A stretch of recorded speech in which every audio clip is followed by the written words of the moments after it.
Welcome, everyone, to the Word of the Day podcast, where I, Jamie Silva, pleasantly explain useful words. Today's useful word is countenance. The noun form of countenance refers to someone's face or expression. So one might say that after a single glance at the parking ticket, Bob's countenance turned grim. But I'd like to focus on the verb form, which means to approve of or condone. The official online definition is, quote, admit as acceptable or possible, unquote. Well, acceptable is fine here in the definition, but in my mind, possible is pretty irrelevant, because countenance is not about whether something is possible, it's about whether a person thinks it is a good thing that they are okay with. If I refuse to countenance such a small amount of whipped cream on my apple cobbler, that doesn't mean that I don't think it's possible to put that amount of whipped cream on the cobbler. It just means that I won't put up with how small a scoop I received. I just won't take it anymore. Now, here to explain a little more about how to use this word, countenance, I'd like to introduce today's talented voice actor, Torstein. Torstein, thank you very much for being here. Thank you for having me. Most commonly, countenance is used to say that you will not countenance something. Similar to how people usually use the word tolerate. For example, we will not tolerate something around here. If you liked whatever it is, you'd probably have something nicer to say about it than I'll tolerate it. So use countenance to describe things you've had it up to here with, or you straight up can't stand. If you won't countenance something, it may just be bad, but it could also be objectionable, even offensive. Which of those you mean mostly depends on your tone when you say it. So consider the difference between, I seldom countenance lukewarm coffee, versus, I will never countenance such a vicious insult to my palate as a tepid cup of coffee. So the first person is stating a preference, the second person seems to be seriously offended. It's time for an etymology interlude. Remember that the noun form of countenance means expression or face. So, there is an old-fashioned sense of the verb form of countenance in which looking at something means you approve of it. Looking away means you disapprove. This makes sense. If something is disgusting or objectionable, you obviously don't want to stare at it. So, to countenance something means you turn your countenance upon it. You look at it, and you look at it positively. This is similar to saying smiles upon as a version of approve or support. As in, fate smiled upon Ted's decision to stop by the grocery store, as they had a sale on celery, his favorite vegetable. Just so, there was a time when you could say something like, he turned his face away from them, and that would mean that whoever they were in big trouble. So when you don't countenance something, you turn your face/countenance away from it. So now let's hit a couple examples, not of the noun, keep in mind, but of the verb countenance. Example number 1. Beverly would not countenance the installation of a drum set in the garage, or in the basement, or the attic, or the backyard, or really any place that she might happen to come across, or perhaps walk near. Example number 2. I will never countenance the trampling of the American worker, proclaimed Senator Hawkins in soaring tones, glancing at the C-SPAN camera in his periphery to make sure it was capturing the constituent-friendly moment.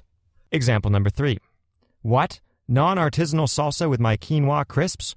It cannot be countenanced, Max declared, shaking with rage. I would sooner serve mud.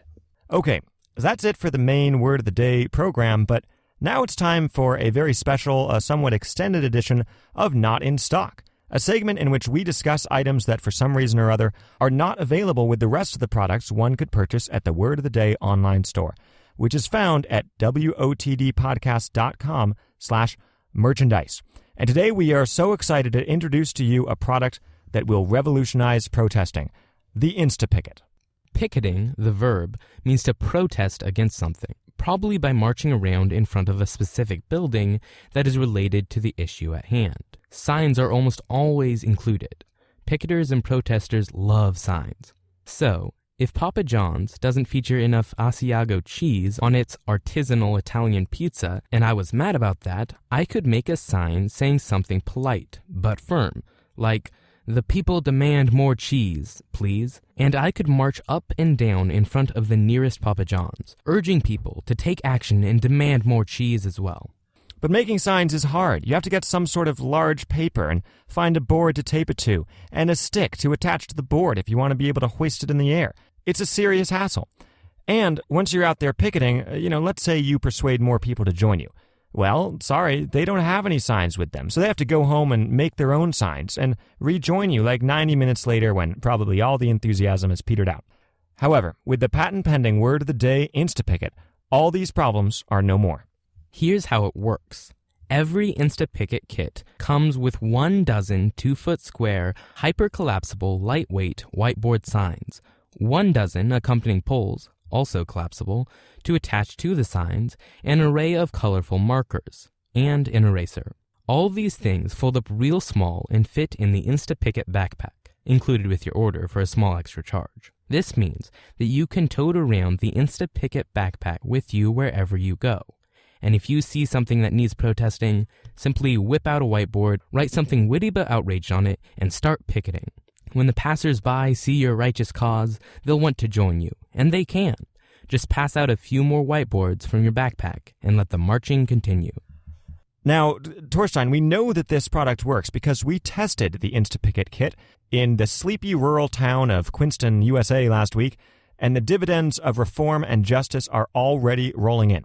You were documenting the happenings at the time, weren't you? That's right, Jamie. It was an exhilarating week of action, chanting, and occasional civil disobedience, thanks entirely to the Instapicket. The first Instapicketer I spoke with was a woman named Shelley. Let's take a listen. Shelley, I see you're marching around with the patent-pending word of the day Instapicket sign. What does it say? It says ducks rock, and this other sign says no ducklings are ugly. And why are you marching around with these signs? Because I was down at the duck pond in our Central Park last week, and I saw someone throwing rocks at the ducks, and it made me so upset. Ah, I see. So what did you do about that?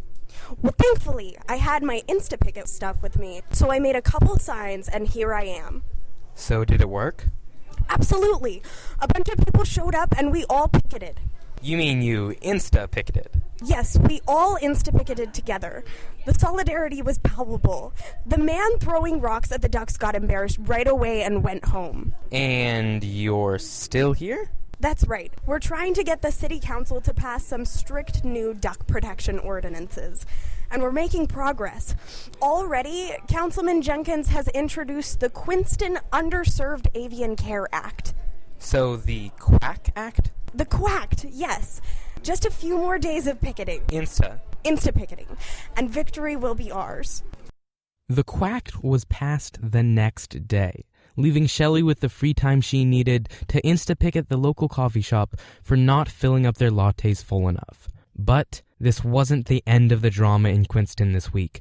An encounter with a small group protesting outside the courthouse showed another amazing feature of the Instapicket. Roll the tape. Hey, what's your name? Madison. And Madison, what are you and your friends protesting here today? We're here to tell the world, or at least anyone who frequents this part of town, that Mr. Paulson, whose verdict will be announced shortly, is not guilty of stealing coins from the fountain in the town square. He was just walking along, flipping a coin absent-mindedly as he went, like we all do sometimes, and it fell in the fountain. So naturally, he reached in to get it. That's all. I see. So what does your sign say? It says, "Brother, can you spare some justice?" And what about you, ma'am? What's on your sign? Stop the fountain fascists. Powerful stuff, powerful stuff. But were you aware of the most recent testimony by a clerk of a drugstore right next to the town square who said that Mr. Paulson bought 3 boxes of Tic Tacs within 5 minutes of the alleged incident? He paid entirely in quarters. So? Is it illegal to pay with change? I thought this was America. The quarters had moss growing on them, and they were still damp. Does this change anything for you folks? Guys, everybody listen up. The thieving liar Paulson is completely guilty. We have to tell the world. And then, right in front of me, everyone erased their pro-Paulson slogans and replaced them with anti-Paulson, pro-law and order slogans.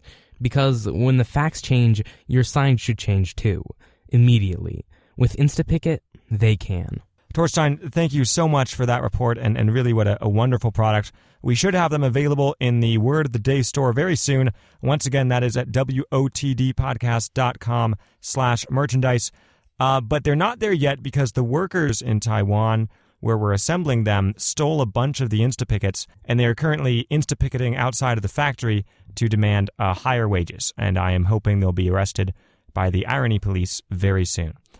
Well, that'll do it for today. Thank you so much for listening to the Word of the Day podcast. And thank you to all the talented voice actors and, of course, very real live protesting people that you heard on today's show. This has been the Word of the Day podcast. I'm Jamie Silva.